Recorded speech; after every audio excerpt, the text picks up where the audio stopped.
Nektarios Meidanis. And I'm Jokasti Nek. I don't remember. I don't remember either. What was the first word I said? Yeah. A lot. I don't know. 8 hours a day, maybe 10, including the studio. Yeah. Maybe more. Yeah. We listen to music all day long. I prefer to listen to classical music and a lot of genres, but classical music is my thing. Jazz, rock, funk, yeah. We like cats. Well, but we like dogs too, but both. Cats. 24. We have 24 chickens. Yeah. And they're very healthy, and the eggs are fantastic. 24, yeah. I don't know, probably it's fun when she's waiting until I patch everything on the modular and do my side of things, and she's getting anxious for me to finish. I think that's pretty entertaining. Waiting for him to patch the modular, because I'm usually ready on the drum machine, it's easier. So yeah, I get irritated when he does that, but he comes up with genius stuff, so. Okay, we have the MPC, our sampler is the MPC. We have the analog 4 synthesizer. We have our drum machine is the rhythm. We use Virus for now. With its keyboard. Modular, and the modular 6U Eurorack, and we have the Electron Heat, which is on the master out on the insert bus. There's on the insert chain. There's the analog heat, and then there's a TC Electronics finalizer, which sort of finalizes the whole sound, and I can sort of EQ the sound to the venue EQ. And have like a compressor or limiter if we go too much, something to catch it. I control the MPC, so basically the flow, the drum machine, and the Virus. And I do the analog 4, the 2 cents, the analog 4 and the modular. Jokasti is basically, she's controlling the set, so she's gonna decide how much something like the main parts of the track is gonna play for.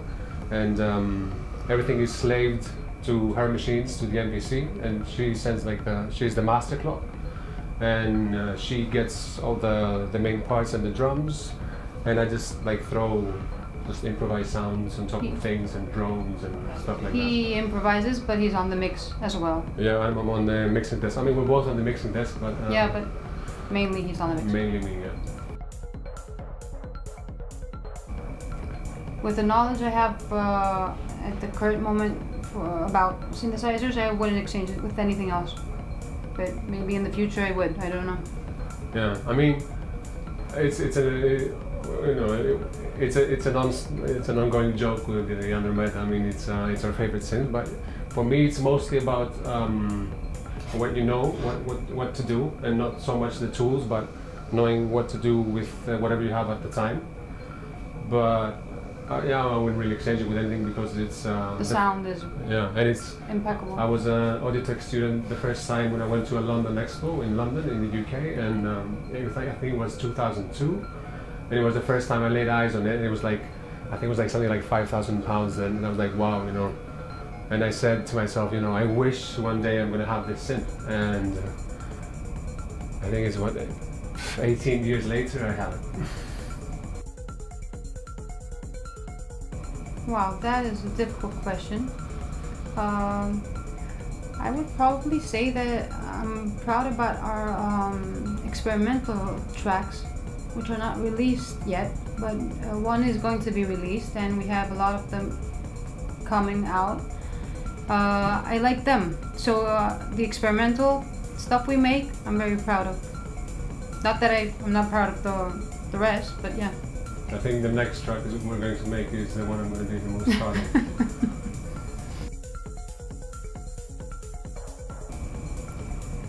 TRESOR. The booth is wonderful, spacious. The vibe was very good. The crowd was very vivid and vocal. It was a very good night. I've been there before, but that night, the specific one, was magical. Yeah, it's a special place. You can feel the vibe that, you know, from the past years. It's like you feel the magic in the air.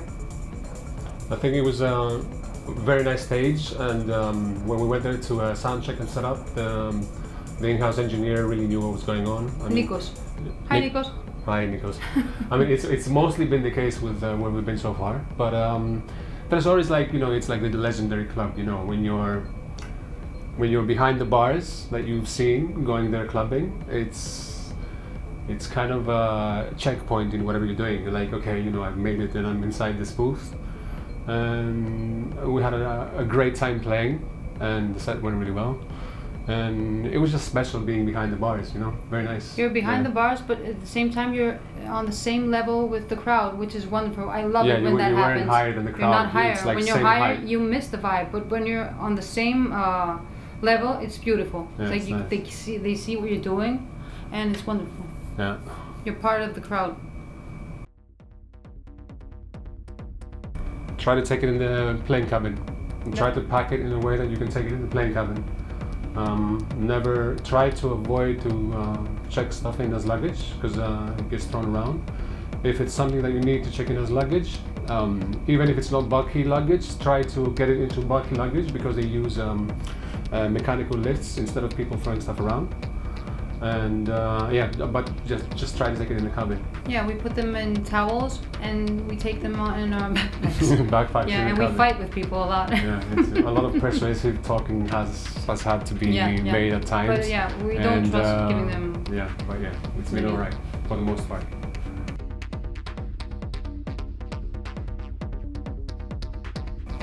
Prodigal Son. Well, the next one is going to be on KRILF, on Alessandro Signore's label. Yeah. It's already, we have great feedback from very good artists. So it's going to be out on the 22nd of February. The next one is going to be on Prodigal Son, and it's a little bit different from the rest of our music. We love that EP as well. And then we have stuff coming out. I don't know the specific dates, but we have some VAs, some compilations. Some VAs and EPs coming out. Yeah. One is going to be, I don't know if I can talk about that. Not yet, yeah. I mean, we have to give it some time. But there's going to be another. We've had 1, 2, 3, 6, and 6 more, 9. There are a lot of things coming, and we're signing more now. We're talking about more music with labels. And we have quite nice remixers too. Yeah. Compilations and EPs. I think it's a total of 8 records in 2019, 8 or 9. Yeah. It depends on your status. If you can work, and if you have a job in the suburbs and in the province, not like if you can live outside the town, it's really good. For us here in southern Greece, it's beautiful. You have the mountain, you have the sea, you don't have the anxious style of life of the town. But it all depends on if you have your job. And if you make money from music, then it's very good, because you bring money from abroad, which is the best thing to do. Yeah, I mean, the main thing that matters is to be able to have access to the airport easily. And if you can do that, and if you can maintain a life from music, that's great. Otherwise, you know, if you can have a job that can support what you're doing. I mean, I've had that for years before I was able to just live off music. It's good because, you know, if you have a job to pay the bills, you don't have to conform to exactly to what needs to be done in order to make a living. So you can push and do your own thing, and if it happens, it happens. If it doesn't, just stick with it and it will happen. KALAMATA olive oils, yeah, great. Oil, no, I'm kidding. But yeah, that's a reason too. We have, it's a small town It's like, I think 1,000 people? 1,000? Oh no, No, excuse 70,000. me, 100,000. 1,000, no, 100. 700 Okay, or including 100,000 people. It's evolving right now. It has a lot of tourism. We have the sea right in front of us, and we have the mountain Tayutos above us, so you can do a lot of stuff. It's not that small, but not that big yet. So, and it's near Athens. It's like 2 hours from Athens. It's a beautiful town, especially after May. Everyone should visit. Yeah, it's very nice. I mean, in the summertime you have the sea from our house. It's like 10 minutes. In the wintertime, the mountain, like the Menalo snow resort, is like 90 minutes from the house. And generally, the quality of life is substantially higher than Athens. Yeah. The air is cleaner and not much noise. The food is better. It's a lot less stress. And it's like two and a half hours from the airport as well, which is one road actually. And if you're into techno, we're there. So if you have a studio, come visit. We both sign on the track titles, and it's a funny procedure. Yeah. It's hard because we've named tunes, we've named some tracks, we've given them a name, and then by chance we on Facebook or something we see someone that's released something with the same title like a few months ago. We're like, we need to think of something else. So we a lot of times we just give just Greek words because there's not many tunes named after some Greek word, and that seems to work for the most part. Yeah. And it's random. Yeah, I mean it doesn't matter. It's just the title. It's the music that matters. We're here for Six Dogs for Cannibal Radio party, and it's an honor for us to be included in the lineup. We are at Cannibal Radio B-side right now. We're at B-side. People play here, and promoting new people and new artists. It's beautiful here. Yeah, Just check it out, Cannibal Radio B-side. And it's very nice for us to play for Cannibal Radio because a bit less than a year ago, it was when we first came and played on your show. On Renzo's show. Which has been a great help. A blessing, yeah. Yeah. It's been, Thank you. First class flying after that. Straight. And Six Dogs is like the main club as well. I mean, we met there, I think. We started there. We started there. Yeah. Our relationship. Yeah. So it's nice. It's nice to be back after 3 years. 3 years. Yeah. And I mean, you guys are gonna play, and we really like the way you play. We love your music as well. And we're looking forward to it. Malakas. Now.